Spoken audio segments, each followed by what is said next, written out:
La Voz de América presenta.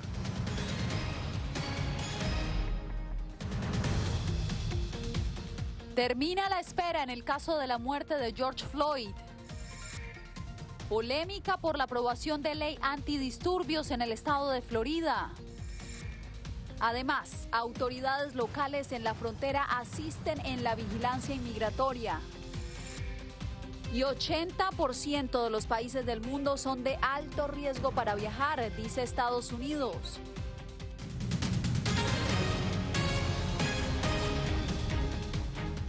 ¿Qué tal? Bienvenidos nuevamente a esta edición del Mundo al Día. Les saluda Yasmín López.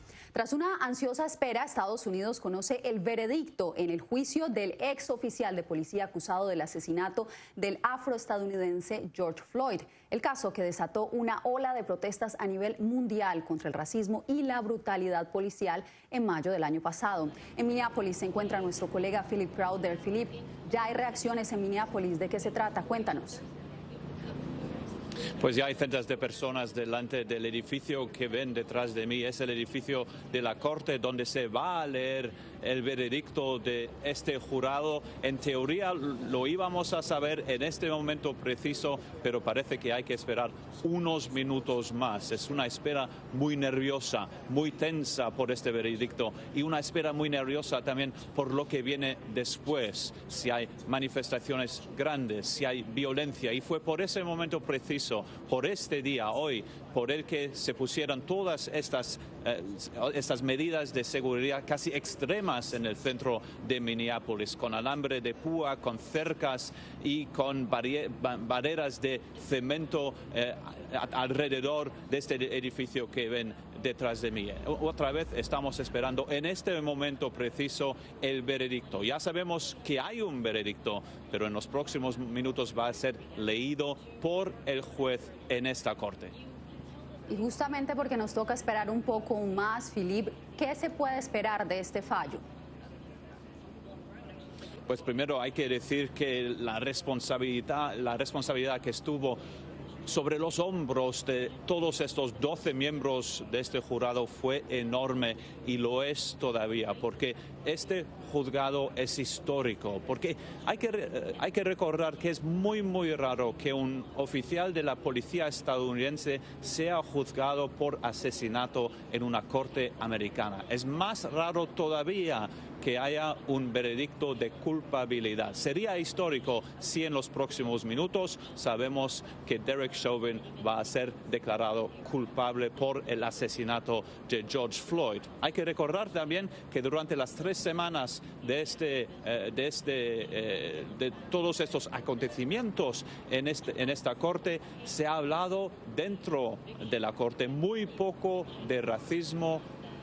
Es un tema muy importante en las calles de Minneapolis. El racismo y la brutalidad policial son los temas más importantes en estos momentos en los que estamos esperando el veredicto, porque de eso no se habló en la corte, se habló simplemente de cómo murió George Floyd, y esa decisión la vamos a conocer muy pronto.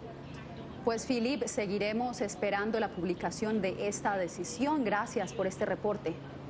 Bien, y el destino del ex policía Derek Chauvin estuvo en manos de 12 personas, quienes conforman el jurado que tomó la decisión basados en las pruebas presentadas por la Fiscalía y la defensa. Arnaldo Rojas nos dice quiénes son.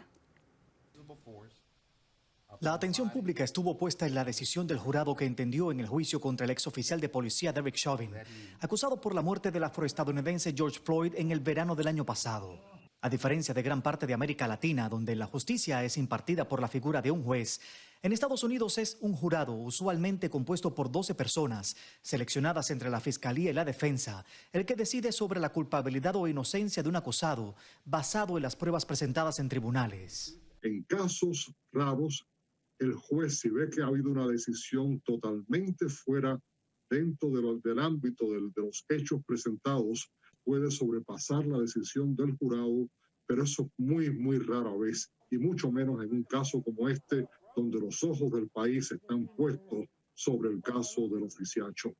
El futuro del ex policía de 45 años estuvo en manos de un jurado compuesto por 5 hombres y 7 mujeres, 4 de ellos negros, 6 blancos y 2 de raza mixta. Un balance racial que preocupaba a más de uno, luego que la muerte de Floyd se convirtiera en símbolo de la lucha racial en Estados Unidos. En Estados Unidos es sumamente difícil encontrar culpable a un policía debido al apoyo que tiene a nivel ciudadano la fuerza policial. Ahora, la historia tomará su curso. Arnaldo Rojas, Voz de América. El juicio de Minneapolis también alienta los ánimos en Washington, D.C., donde el presidente Biden expresó su opinión previo al fallo. Para conocer más sobre este asunto, le preguntamos a nuestro compañero Jacopo Luzzi qué dijo exactamente el mandatario. Jacopo. Jasmine, estamos aún esperando el veredicto. De hecho, el jurado están hablando ahora y están expresando el juicio sobre el ex agente Chauvin. Aún no podemos dar los detalles, no sabemos si fue condenado o no, pero claro, este fue un tema central aquí también en la Casa Blanca, donde Joe Biden llamó a la familia de Floyd para expresarle solidaridad y apoyo, y diciendo que la familia espera que ahora no surja violencia aquí en Washington, en Minneapolis y alrededor del país, no importa cuál sea el resultado. Rezo para que el veredicto sea el veredicto correcto. Es abrumador, en mi opinión. No diría eso a menos que el jurado estuviera aislado ahora, pero puedo decir eso. Pero entonces, acabamos de hablar con la familia y quería saber cómo les estaba yendo, solo personalmente. Hablamos de cosas personales. Joe Biden fue criticado por varios abogados por su toma de posición a favor de un juicio, de un procedimiento penal, cuando está un resultado aún tan en equilibrio. Pero bueno, la vocera de la Casa Blanca, Psaki, defendió las palabras del mandatario. Ciertamente no busca influir, pero el impacto en la familia lo ha conmovido. Y ayer llamó a la familia y conversó con ellos. No creo que él lo vea como una opinión sobre el veredicto. Estaba transmitiendo lo que muchas personas sienten en todo el país, que es compasión por la familia. Jasmine, tenemos el veredicto, el juez está hablando ahora y por lo que estoy escuchando en vivo parece ser culpable, pero claro, quiero que sean ustedes allí en la oficina a averiguar. La gente aquí está celebrando porque sí, parece que Chauvin ha sido encontrado culpable de los 3 cargos contra él. Un histórico caso, Jacopo, y ustedes recuerden que la ampliación de esta noticia las podrán encontrar en nuestra página web www.vozdeamericanoticias.com. Y en otra información, en el estado de Florida se aprobó una ley antidisturbios que amplía las facultades de las fuerzas del orden durante las protestas. José Pernalete nos da la opinión de los expertos. A partir de ahora, protestar en Florida podría tener severas consecuencias para los manifestantes tras la promulgación de una ley antidisturbios por parte del gobernador de ese estado, Ron DeSantis. Vamos a decir que una manifestación, 2 o 3 personas de 100 atacan a alguien y causan violencia. No solamente esas 3 personas son arrestados, pero la policía ahora tiene el derecho de arrestar a todos los que estaban en la protesta. El abogado Juan Carlos Planas, en entrevista con Voz de América, dijo que esta ley puede atentar contra las libertades civiles contempladas en la Constitución de Estados Unidos por el poder que otorga a los cuerpos de seguridad. La Constitución fue adredemente escrita para limitar el poder del gobierno sobre los ciudadanos. Este pedazo de legislación expande el poder del gobierno en contra de los ciudadanos. El gobernador DeSantis afirma que esta ley protege a los residentes y propietarios de negocios ante disturbios de orden público que atentan contra la vida de las personas. Insiste en que el instrumento legal vigoriza el cumplimiento de la justicia frente a quienes cometan saqueos y daños a patrimonios históricos. Desde Tallahassee, esta ley faculta también algunos cambios de orden penal. Por ejemplo, agrava los cargos que se puedan presentar contra manifestantes que cometan delitos en disturbios. José Pernalete, Voz de América, Miami. Debido al significativo aumento de migrantes que cruzan de manera irregular la frontera sur de Estados Unidos, las autoridades locales están asistiendo a la patrulla fronteriza en sus funciones. Saludamos a nuestra compañera Celia Mendoza, quien nos tiene todos los detalles. Cuéntanos cómo lo están haciendo. Realmente las autoridades están trabajando mano a mano con las patrullas fronterizas, pero también con las autoridades estatales. En el área de Peñitas, donde estuvimos hablando con el Departamento de Policía, nos indicaban que han recibido fondos federales, no solamente para contratar a 2 policías adicionales en esta pequeña comunidad, pero inclusive para tener fondos que pueden gastar para pagar el tiempo extra que tienen que trabajar sus oficiales. Aquí una vez se pasó un troque lleno de marihuana. Se vino y se pasó y se la aventó toda y fue y se ensartó allá en el borde. Desde hace 35 años, este hombre, quien prefiere no ser identificado, vive con su familia en Peñitas, Texas. Su casa está a escasos pasos de la frontera entre México y Estados Unidos y el cruce de inmigrantes por su propiedad es parte de la cotidianidad. Sin embargo, según él, esta vez algo ha cambiado. Mucha gente, niños y niñas. Es lo que duele más que ver a los niños chiquitos. El aumento en el número de cruces irregulares en esta zona de la frontera es una preocupación para las autoridades locales encargadas con mantener la seguridad de sus residentes. La comunidad ya nos ha pedido más ayuda, más asistencia en poder proteger sus propiedades, poder proteger su propia vida. Explicó en conversación con La Voz de América Alejandro Morales, subjefe de la policía de Peñitas, quien también se refirió a la posibilidad de que se retomen algunas labores en el muro fronterizo. Ciertas puertas que no se han terminado, venir a terminarlas y cerrarlas, y eso va a causar ahora que mucha gente tenga que dar vuelta por otros lados más difíciles. Quizás no sea el río, quizás el desierto, y no vale la pena poner en riesgo a esos niños, a esos bebés, y pedimos que tomen eso en cuenta y que esperen para un proceso inmigratorio que les pueda beneficiar en el futuro. Evidencia de estos peligros fue el rescate que realizó la patrulla fronteriza de 2 niños hondureños, uno de 7 y otro de 13, los cuales en el camino se separaron de sus familiares y tuvieron que ser rescatados de una isla a lo largo del Río Grande. Muchas gracias, Celia, por el reporte. Desde California partió una caravana por los niños en la que se reclama la liberación de todos los menores que se encuentran bajo custodia del gobierno estadounidense. Verónica Villafaña estuvo en su salida desde San Francisco. La caravana por los niños partió desde el Distrito Latino de la Misión en San Francisco con rumbo a San Diego para aumentar la visibilidad de su cometido: liberar, reunificar y sanar a los niños migrantes. Los niños son sagrados, es un mensaje universal que todos podemos entender. La activista Olga Talamante es parte del grupo que llegó al Centro de Convenciones de San Diego, donde se está albergando temporalmente a algunos de los niños trasladados de centros federales fronterizos sobrepoblados. Estamos reclamando que aquí en el Centro de Convenciones de San Diego hay 1,400 niñas y algunos niños que se procesen rápidamente para que sean reunificados con sus familias. Los organizadores de la caravana por los niños, que incluye Carecen y la Chicana Latina Foundation, están demandando una reunión con la vicepresidenta Kamala Harris para discutir cómo trabajar juntos para acelerar soluciones que pongan fin a la detención de menores.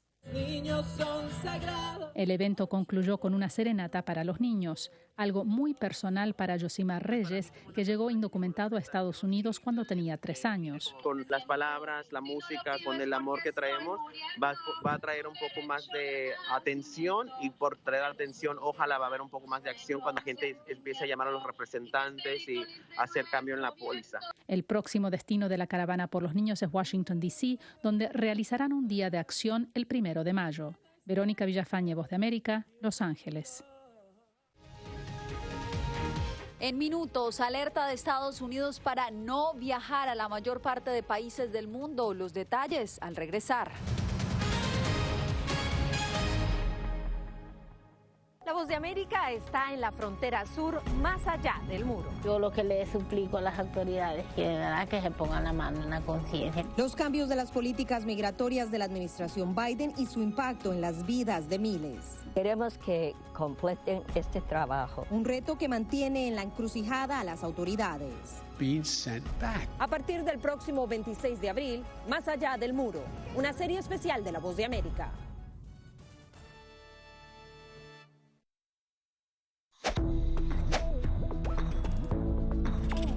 La Organización Mundial de la Salud asegura que las mascarillas son esenciales para eliminar la transmisión del nuevo coronavirus y salvar vidas. Por ello recomienda su uso cuando se está en lugares concurridos, donde no se pueda mantener el distanciamiento social y en lugares con poca ventilación. Cuando se habla de mascarillas para protegerse del COVID-19, se refieren generalmente a la mascarilla quirúrgica, el respirador N95 o las de tela. Las mascarillas quirúrgicas planas, rectangulares y desechables protegen al portador de gotas de partículas grandes del virus e impiden que los enfermos la esparzan cuando tosen o estornudan. Los expertos advierten que solo deben ser usadas una vez. El respirador N95, de forma oval y más ajustado a la cara, tiene una válvula de exhalación que ayuda con la humedad y el calor cuando respiramos. Además de filtrar partículas grandes, puede impedir que pase el 95% de las partículas pequeñas de virus y bacterias. Ante la escasez, muchos han recurrido a hacer sus propias mascarillas y, en efecto, los expertos confirman que estas mascarillas caseras pueden ser efectivas. Para más información, visita nuestra página web y síguenos a través de las redes sociales bajo @Voz de América.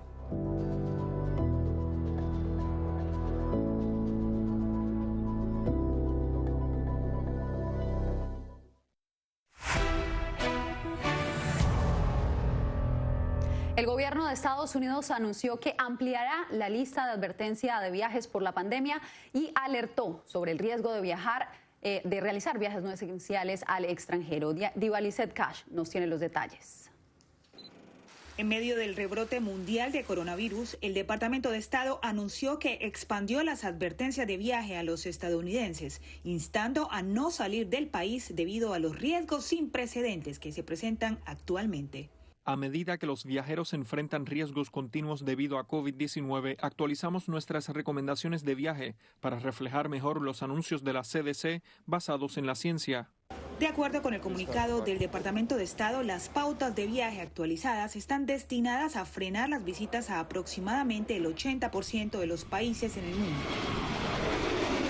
Se categoriza las alertas desde el nivel 1 para tomar precauciones normales hasta el 4 con el que se solicita no viajar. Nuestras advertencias también tienen en cuenta factores logísticos, incluida la disponibilidad de pruebas en el país y las restricciones de viaje actuales para ciudadanos estadounidenses. Mientras en el mundo las muertes por coronavirus superan los 3 millones, según el Centro de Recursos de Johns Hopkins, la agencia reguladora de medicamentos de la Unión Europea dijo que la vacuna de Johnson & Johnson debería ir acompañada de una advertencia sobre los raros e inusuales riesgos sanguíneos, aunque también aseguró que los beneficios de la vacuna superan los riesgos. Divalicet Cash, Voz de América, Washington. Las Américas siguen acumulando la mayor cantidad de contagios por COVID-19 como ninguna otra región del mundo. Desde Quito, Néstor Aguilera nos cuenta más. Brasil inició una nueva semana como el epicentro del COVID-19 en Latinoamérica. Solo en la última jornada registró 1.347 fallecidos y acumula cerca de 14 millones de contagios. El gigante sudamericano enfrenta sus peores momentos en la lucha contra la enfermedad, luego de haber sufrido la segunda semana más letal, con más de 20.000 muertes. Sin embargo, días atrás, el presidente Jair Bolsonaro descartó la posibilidad de una reclusión. No va a haber un confinamiento nacional. Datos de la Universidad Johns Hopkins indican que la situación es también compleja en cuanto a número de casos en Argentina, Colombia, que aplica medidas restrictivas adicionales desde este día, México, Perú, donde se registraron 307 muertes en las últimas 24 horas, Chile y Ecuador. En este último país también se analiza la posibilidad de emitir disposiciones más radicales, especialmente por el incremento desproporcionado de contagios en su capital, Quito. Para la Sociedad Ecuatoriana de Cuidados Intensivos, se trata de una situación preocupante. Eso es lo que estamos evidenciando ahora, que hay un colapso de las unidades de cuidados intensivos. La directora de la Organización Panamericana de la Salud, Carissa Etienne, alertó que el aumento de infecciones en la región situación es alarmante, pero no sorprendente. Como resultado de ello, se oye cada vez más de informes de hospitales hacinados, escasez de suministros médicos y retos en la provisión de atención apropiada para los pacientes. Según datos de la Organización Panamericana de la Salud, en las Américas se registra poco más de 1.400.000 muertes, más de un tercio del total en el planeta. Néstor Aguilera, Voz de América, Quito. Al regresar, el Programa Mundial de Alimentos responde a la severa crisis alimentaria en Venezuela. La Voz de América está en la frontera sur, más allá del muro. Yo lo que le suplico a las autoridades que de verdad que se pongan la mano en la conciencia. Los cambios de las políticas migratorias de la administración Biden y su impacto en las vidas de miles. Queremos que completen este trabajo. Un reto que mantiene en la encrucijada a las autoridades. A partir del próximo 26 de abril, Más allá del muro, una serie especial de La Voz de América.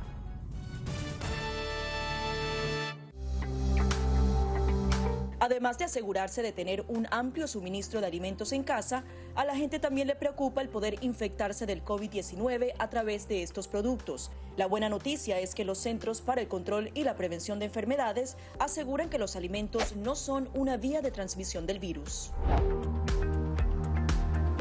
Expertos en seguridad alimentaria aseguran que es poco probable, ya que el virus no se multiplica en los alimentos, pero sí es posible que el virus pueda acabar en los productos si alguien infectado tose o estornuda sobre ellos o si tiene el virus en sus manos y los toca.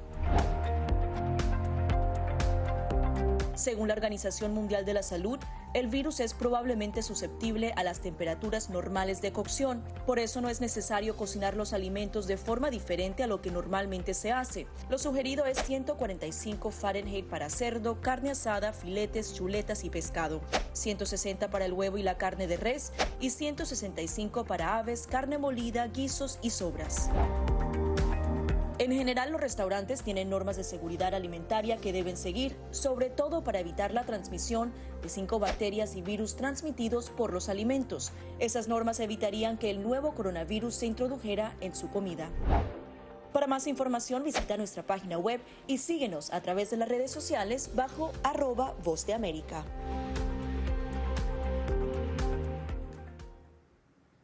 El número de personas que viven en situación de hambre en Centroamérica casi se cuadruplicó en los últimos 2 años, una realidad alarmante que destacó el Programa Mundial de Alimentos. Eugenia Sagastume nos pone en contexto. Casi 8 millones de personas en El Salvador, Guatemala, Honduras y Nicaragua padecen inseguridad alimentaria, una cifra que se ha disparado en 2 años de 2.2 millones que se registraban en 2018. Muchas personas que antes no eran afectadas por el hambre, ahora se saltan comidas o reducen el tamaño de las porciones.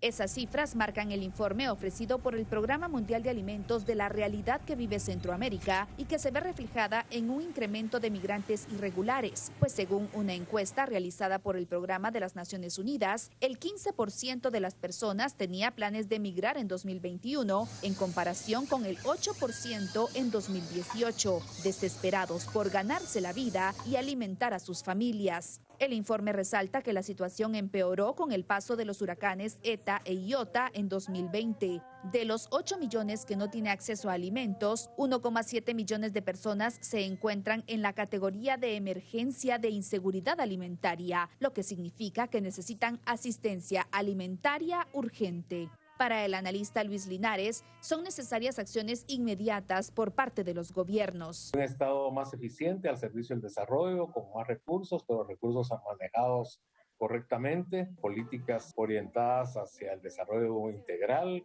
Eugenia Sagastume, Voz de América, Guatemala. Y ahora pasamos a Venezuela, donde el Programa Mundial de Alimentos iniciará operaciones y proveerá asistencia humanitaria a niños en condiciones vulnerables. El Programa Mundial de Alimentos de la ONU proveerá comidas a escuelas pobres de Venezuela, con lo que buscan atender a 1,5 millones de niños hasta el año 2023, bajo los criterios de neutralidad, independencia y sin sesgo político. El plan de asistencia maneja un presupuesto de $190 millones, según informó el organismo, luego de la reunión entre el director del Programa Mundial de Alimentos, David Beasley, y el presidente Nicolás Maduro. Hemos conversado que este es el primer paso de un conjunto de proyectos ambiciosos.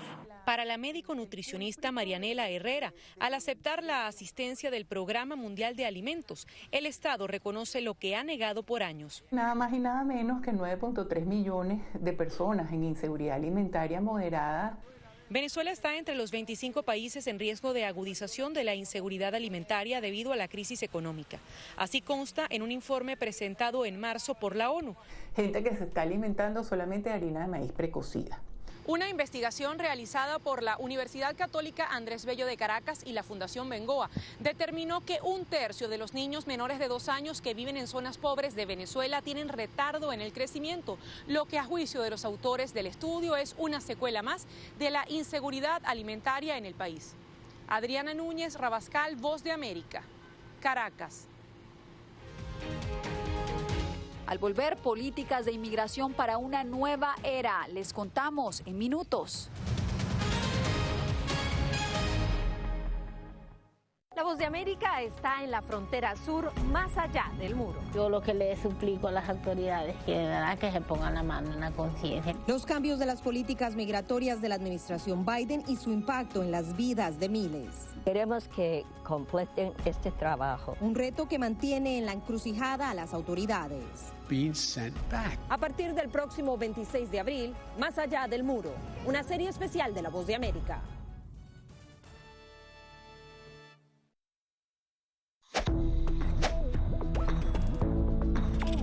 La Organización Mundial de la Salud asegura que las mascarillas son esenciales para eliminar la transmisión del nuevo coronavirus y salvar vidas. Por ello recomienda su uso cuando se está en lugares concurridos, donde no se pueda mantener el distanciamiento social y en lugares con poca ventilación. Cuando se habla de mascarillas para protegerse del COVID-19, se refieren generalmente a la mascarilla quirúrgica, el respirador N95 o las de tela. Las mascarillas quirúrgicas planas, rectangulares y desechables protegen al portador de gotas de partículas grandes del virus e impiden que los enfermos la esparzan cuando tosen o estornudan. Los expertos advierten que solo deben ser usadas una vez. El respirador N95, de forma oval y más ajustado a la cara, tiene una válvula de exhalación que ayuda con la humedad y el calor cuando respiramos. Además de filtrar partículas grandes, puede impedir que pase el 95% de las partículas pequeñas de virus y bacterias. Ante la escasez, muchos han recurrido a hacer sus propias mascarillas y, en efecto, los expertos confirman que estas mascarillas caseras pueden ser efectivas. Para más información, visita nuestra página web y síguenos a través de las redes sociales bajo @Voz de América.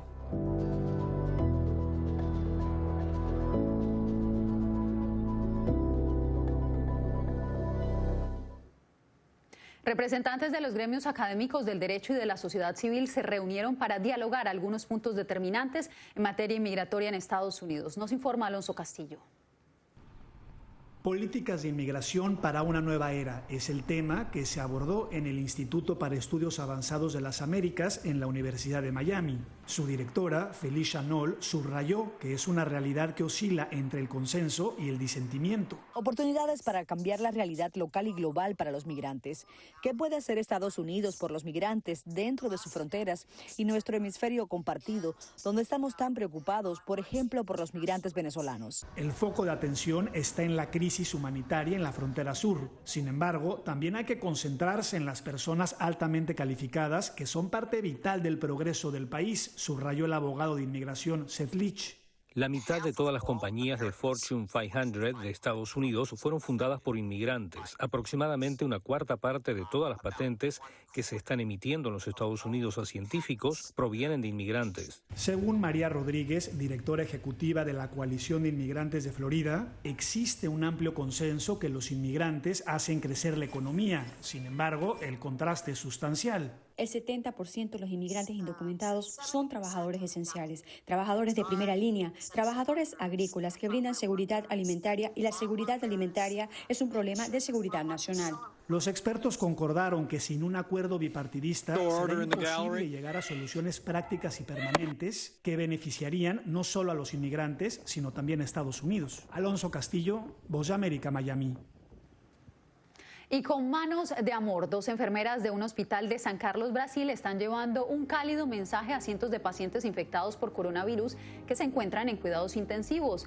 Llenaron guantes de látex con agua tibia, pero para luego entrelazarlos en las manos de los pacientes y no solo brindarles apoyo emocional, sino también mayor flujo sanguíneo. La técnica ahora se replica en otros hospitales de la ciudad. A ustedes gracias por su sintonía. Les informó Yasmín López.